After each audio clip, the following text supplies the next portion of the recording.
chez nous, chez les voisins, au travail, dans les centres commerciaux, dans les taxiphones, dans les gares, dans les marchés, dans les rues. On voit des gens dans leur voiture, ils mettent le son à fond. Dans leur maison, pareil. Parfois, dans les transports, on a des gens ivres qui rentrent avec des guitares ou des instruments de musique et se mettent à chanter. Et malheureusement, il est très difficile aujourd'hui de s'en préserver tellement elle s'est propagée.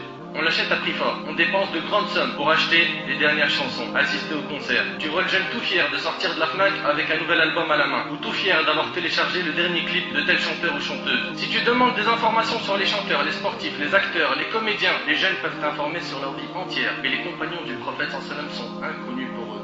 Wallahi al-azim, nos frères et sœurs sont en perdition. Ils n'ont plus d'identité, plus rien de profitable à quoi s'accrocher. Les chanteurs et les acteurs sont devenus des modèles pour nos jeunes. Savez-vous ce qu'il y a derrière la musique? La réponse, une armée impressionnante de chanteurs, d'acteurs, de sportifs. Chaque jour, il y en a des nouveaux. Il y en a tellement qu'on ne les connaît plus. Et derrière chaque nouvelle star, des armées entières de fans. C'est les médias qui leur ont donné le surnom de star. C'est eux qui leur organisent des fêtes durant leur vie et des hommages après leur mort. Ils leur ont donné de l'importance, de l'honneur. Ils leur ont fait des films, des séries, des émissions pour que les gens les prennent comme modèles. Pour certaines stars, ils leur ont fait des statues pour se rappeler d'eux. Les médias en ont fait des héros et des martyrs après leur mort. Parmi les choses qui ont fait plonger notre communauté dans la musique, on a la mauvaise compagnie. Ils sont la cause de beaucoup de dégâts. En règle générale, ce que les jeunes donnent à leurs potes pour les soulager de leurs soucis, c'est des choses qui détruisent la foi. Cigarettes, joints, de l'alcool, de la drogue. Ou bien, il va lui dire, viens, on va voir des filles, on décompresse. Ou écoute cet album, il déchire. Mon frère, ma soeur, ce genre d'ami va te perdre, éloigne-toi de lui. Wallahi, j'ai connu des frères, c'était des frères, masha'Allah. Wallahi al-azim. Ils venaient avec nous dans la mosquée, ils faisaient la salat. Et d'un seul coup, je le vois plus. Disparition. Et il avait la barbe, mashallah, il portait la sunna extérieure et tout. Il n'y a plus rien. Mais qu'est-ce qui s'est passé? Regardez, maintenant, j'ai fait des clips. Et ça, et la mosquée, c'est pas compatible. La musique détourne de la religion. Éloigne de la religion. Ils n'ont plus à la mosquée, ils ne veulent plus entendre de rappel, ni même écouter du Coran. Sachez qu'il y a deux amours qui ne se réunissent pas dans un seul cœur. L'amour de la parole d'Allah et la parole du diable. Regardons ensemble ce que disent les chansons et comment elles font l'apologie du haram et dénigrent la religion. Il y en a un, je ne citerai pas de nom de chanteur, c'est pas utile.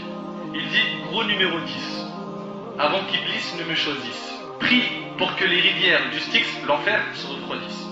Quelle vérité il y a dans tout ça? L'autre il dit, arrête de nous casser les, je dirais rien, avec ta religion. Fais-moi voir tes photos souvenirs du paradis. Regarde un peu ce qu'ils écoutent les gens. Ou l'autre il dit, le ciel ne répond pas. Shaitan a fait le premier pas. Les traîtres et ma chaîne en roue me tirent vers le bas. C'est ça la vérité? C'est un truc de ouf. L'autre il dit, mon Dieu, si tu es là, fais-nous signe. Et lui carrément il vient de faire douter sur la croyance. Hein? Mon Dieu, si tu es là, fais-nous signe. C'est le diable qui l'emporte au paradis. Chez lui, c'est le diable qui l'emporte au paradis. L'avenir est incertain. Et après, regarde la surprise, c'est parce qu'on danse avec le diable. Masha'Allah. Un autre chanteur, lui je me demande s'il a un vrai cerveau ou pas, il a dit que Dieu bénisse les voyous. Franchement, je vois pas, quand un jeune il me dit le son c'est la vérité, pour moi ça c'est de la poubelle. C'est de la poubelle. Zéro. 0 sur 1 million, pas 0 sur 10. Un autre a chanté même, et Wallah al-Azim, ça a été le poignard dans mon cœur quand j'ai entendu ça. Il a chanté des versets du Coran. Bismillah ar-Rahman ar-Rahim. Il est parti balancer des morceaux de Coran. Dans les boîtes de nuit, on m'a dit, on danse sur les versets du Coran.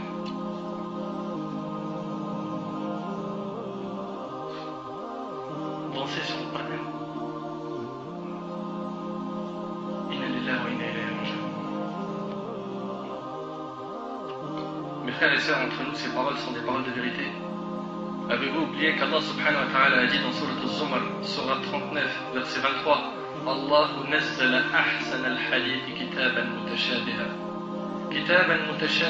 mathaniya taqsha'irru minhu juludu alladhina yakhshawna rabbahum thumma talinu juluduhum wa qulubuhum ila dhikrillah.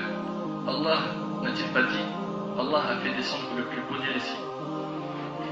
Ça me fait de la peine, Wallah, d'entendre que des jeunes peuvent dire lui dit la vérité, alors qu'Allah il dit Allah a fait descendre le plus beau des récits, un livre dont certains versets se ressemblent et se répètent. Les peaux de ceux qui redoutent leur Seigneur frissonnent à l'entendre, puis leur peau et leur cœur s'apaisent au rappel d'Allah. Comment tu peux apaiser ton cœur avec les paroles du diable, avec le Coran du diable? avec les instruments du diable. Comment tu peux dire mon cœur s'apaise avec la musique alors que normalement c'est avec le Coran? Oui mais je comprends pas le Coran. C'est normal, t'es encore dans la musique. Chasse la musique de ta vie. Chasse la musique de ton cœur. Retourne vers le Coran. Il est rapporté par Al-Bukhari, il y aura certes parmi ma communauté des gens qui rendront licite la fornication, des gens qui rendront licite parmi ma communauté. Le prophète a dit parmi ma communauté, c'est-à-dire chez nous. Vous allez entendre des gens qui vont dire c'est halal. Le prophète il y a 14 siècles il a dit il y aura des gens parmi ma communauté qui rendront licite. Au nom de quoi? Allahu A'lam. Qui rendront licite. Qu'est-ce qu'ils rendront licite? La fornication, la soie, le vin et les instruments de musique. Tous les instruments de musique. Après on s'étonne. Pourquoi on est humilié? Et quand tu parles de musique, ah c'est rien ça. C'est grave ya akhil karim. Il y a des choses qui nous paraissent vaines ou sans importance alors qu'auprès d'Allah ils sont graves. Il dit maintenant aux musulmans, imagine-toi dans cette situation où tu seras auprès d'Allah Azza wa Jalla le jour de Qiyamah, personne n'est avec toi, il n'y a que tes actions. Et Allah Ta'ala il te demande Lima sami'ta ma la yahillu laka sima'ahu. Pourquoi est-ce que tu as écouté quelque chose qui était haram? On a dit qu'est-ce qu'on va répondre? Est-ce qu'on peut dire avec Allah non mais mes amis m'ont conseillé de regarder ça, oh là la musique était tellement répandue, j'avais pas le choix. Quand Allah Ta'ala il posera une question, c'est déjà le hadith pour ça me dit que man nuqish al-hisab faqad uzdib. Elle dit quand Allah il pose une question, c'est déjà comme un adab. Elle dit que Allah il vous fasse reconnaître votre erreur. Pourquoi vous avez fait ça? C'est déjà insoutenable. Le créateur de l'univers, il vous fait une reproche sur quelque chose que vous avez fait. C'est déjà quelque chose d'insupportable pour un homme.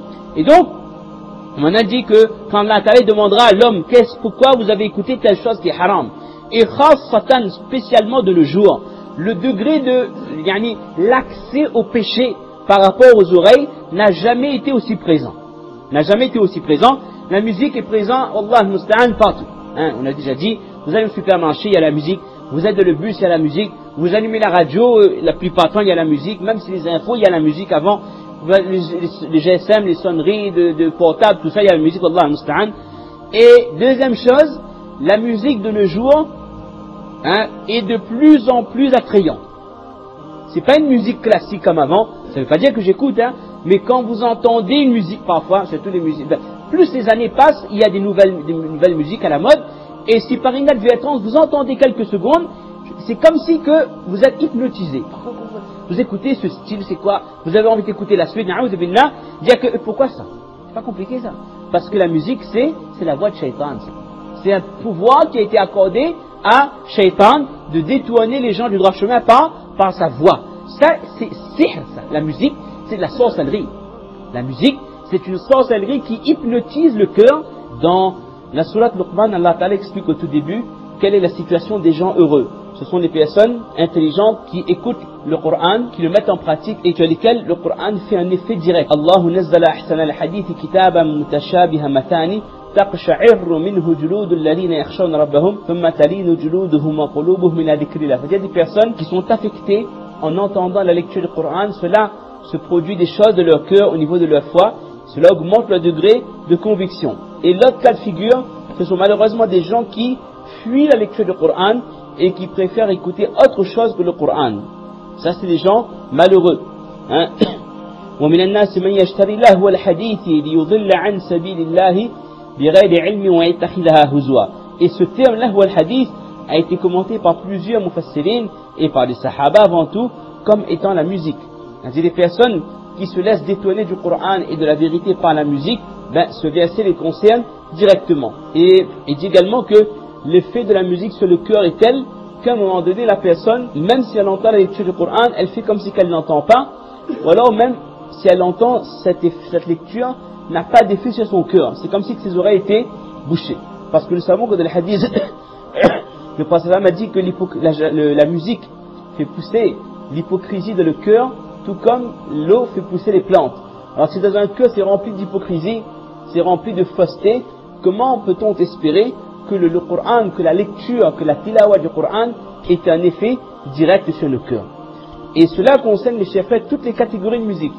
Certaines personnes pensent que c'est que certaines musiques qui sont dangereuses, le rap ou le hard rock, ce genre de choses. Non, même une musique classique dont on ne soupçonne rien, la musique, comme on avait expliqué dans notre verset, c'est une arme qu'Allah Ta'ala a accordée à Shaitan. Donc il l'utilise, quelle que soit la tranche d'âge, quelle que soit notre tranche d'âge, il l'utilise et malheureusement il parvient à ses fins par le biais de cet instrument.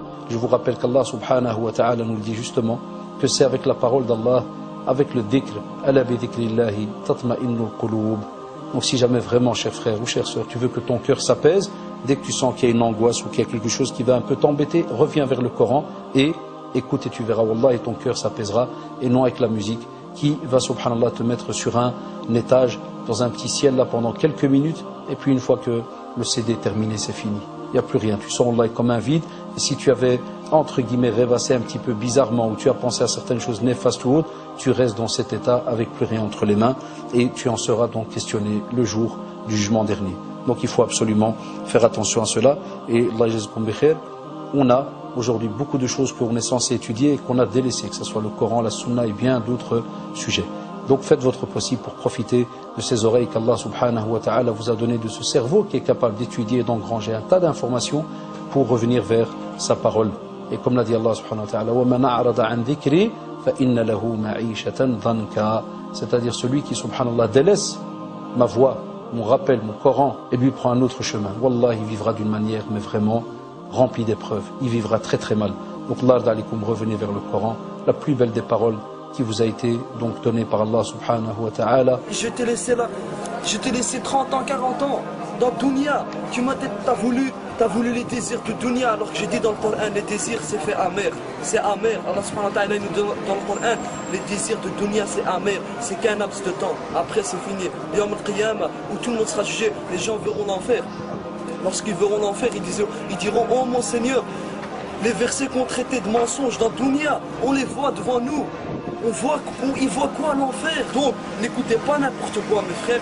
Inch'Allah, il faut travailler sur l'iman, car la foi elle monte, elle descend. Il faut rester avec les gens bien, les gens qui souhaitent le bien, et non pas les gens qui souhaitent les mauvaises choses, les mauvais regards, les mauvaises fréquentations. Il faut faire très attention. Le prophète sallallahu alayhi wa sallam nous a avertis de ces choses-là.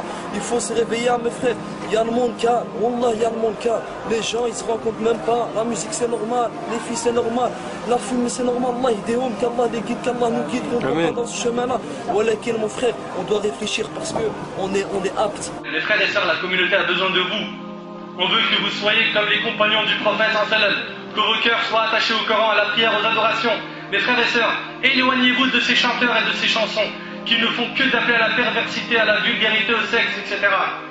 Repentez-vous, tous, ô vous les chanteurs, et vous qui vendez de la musique avant qu'il ne soit trop tard, car après la mort, on n'a pas de deuxième chance. Le prophète a dit que chacun mourra dans la situation, ou plutôt ressuscitera dans la situation dans laquelle il est mort.